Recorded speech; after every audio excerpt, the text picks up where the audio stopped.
নমস্কার, আমার নাম রিসান মহাজন। আমি একটি কবিতা আবৃত্তি বলবো। কবিতার নাম নিমন্ত্রণ। লিখেছেন অন্নদাশঙ্কর রায়।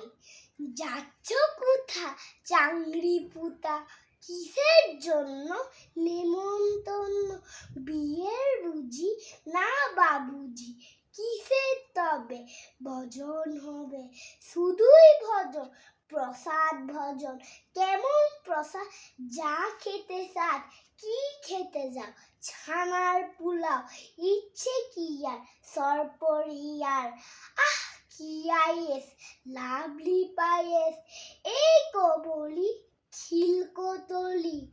বাহ কি ফলার, সবরি কলার।